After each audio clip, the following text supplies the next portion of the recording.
আসসালামু আলাইকুম ওরহমতুল্লাহি ওয়াবারাকাতুহ। দিনী আমল 2 ইউটিউব চ্যানেলে সম্মানিত দিনী ভাই বোনেরা, আমি আশা করি আল্লাহ তাআলার অশেষ রহমতে ভালো আছেন এবং সুস্থ আছেন, আলহামদুলিল্লাহ। আজ আলোচনা করব শেষ রাতের একটি আমল নিয়ে। কষ্ট করে যদি 100 বার পড়তে পারেন, আল্লাহ তাআলা আপনাকে ইনশাআল্লাহ গায়েবী সাহায্য করবেন। এটি একটি পরীক্ষিত আমলের ভিডিও। আশা করছি সম্পূর্ণ ভিডিওটি আমলের উদ্দেশ্যে দেখবেন। রহমতের প্রহর বা সময় বলতে রাতের শেষ তৃতীয়াংশকে বোঝায়। ওলিয়া আউলিয়ারা এই সময়কে ইবাদত বন্দিগির উত্তম সময় হিসেবেও বেছে নিতেন। আর এ সময় নবী করিম সাল্লাল্লাহু আলাইহি ওয়াসাল্লাম ও সাহাবারা নফল নামাজ, কোরআন তেলাওয়াত, জিকির আজকার ও মোরাকাবা করতেন। এছাড়া হযরত রাসূলুল্লাহ সাল্লাল্লাহু আলাইহি ওয়াসাল্লাম প্রায় সারা রাতই আল্লাহর দরবারে নামাজ, কান্নাকাটি, নফল ইবাদতে মশগুল থাকতেন। তিনি শেষ রাতে বিভিন্ন নফল ইবাদত শেষে কিছুক্ষণ ঘুমাতেন, তারপরে উঠে ফজরের সালাত আদায় করতেন। সাহাবাদের অনেকেই নবীজিকে স্মরণ করে সারা রাত ইবাদত করতেন, যদিও নবী করিম সাল্লাল্লাহু আলাইহি ওয়াসাল্লাম চাইতেন না তারা এতটা কষ্ট করুক।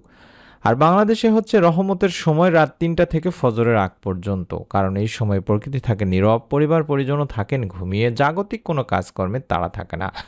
ফলে এই সময় আল্লাহর ধ্যান করা বা মোরাকাবা করা কিংবা নফল নামাজ আদায়, জিকির আজকার, দরুদ পাঠ সহ তাজবি তাহলিলের অতি উত্তম একটি সময় হিসেবে ধরা হয়। আর গভীর রাতের এই ইবাদতগুলো এত মন দিয়ে করা যায় যে এতে সাধকেরা সাধনার সোপান অতিক্রমের উৎকৃষ্ট সুযোগ পান। রাতের এই তৃতীয়াংশের ইবাদতের কথা কোরআন হাদিসের বিভিন্ন স্থানে নির্দেশিত হয়েছে। বলা হয়েছে এই সময় আল্লাহ তাআলা বান্দার ডাকে অধিক পরিমাণে সাড়া দিয়ে থাকেন। তিনি বান্দাকে অনুপ্রাণিত করতে থাকেন, তাকে ডাকতে বলেন, তার ইবাদত করে তার নৈকট্য লাভের আহ্বান করেন।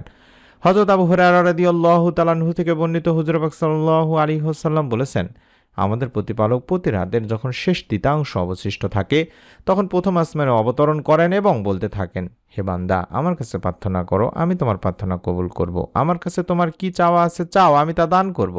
আমার কাছে তোমার জীবনের গুনাহের জন্য ক্ষমা প্রার্থনা করো, আমি তোমার গুনাহ মাফ করে দেব, ক্ষমা করে দেব। সহিহ বুখারী শরীফের সহিহ হাদিস। এভাবে আল্লাহ তাআলা ফজরের আগ পর্যন্ত তার বান্দাদের ডাকতে থাকেন।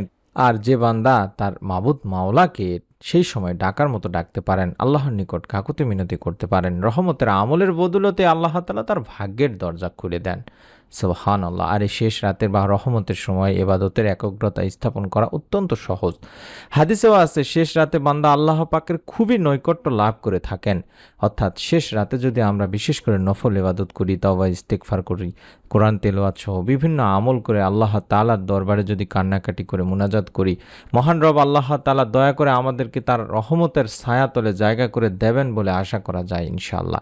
তাই আমাদের সকলের উচিত হবে, যাদের মনে নেক আসা প্রয়োজনের জন্য আমরা বিভিন্ন আমল করে থাকি কিংবা গায়েবী আল্লাহ তাআলার কাছ থেকে সাহায্য পেতে চাই, তারা অবশ্যই শেষ প্রহর বা শেষ রাতের আমলের প্রতি বিশেষভাবে যত্নবান হয়ে আমলগুলো করার। বিশেষ করে যারা রিজিকে বরকত চান, গায়েবী রিজিক চান, তারা এই আমলটি সেই সময় উঠে ঘুম থেকে উঠে অবশ্যই করার চেষ্টা করবেন। অর্থাৎ রাত 3টা থেকে ফজরের আগ পর্যন্ত এই সময়টিতে ঘুম থেকে উঠে তারপরে এই ছোট্ট দোয়ার আমলটি করবেন। বেশি বেশি দরুদ ইস্তেগফার পড়ে অন্তত 100 বার পাঠ করবেন।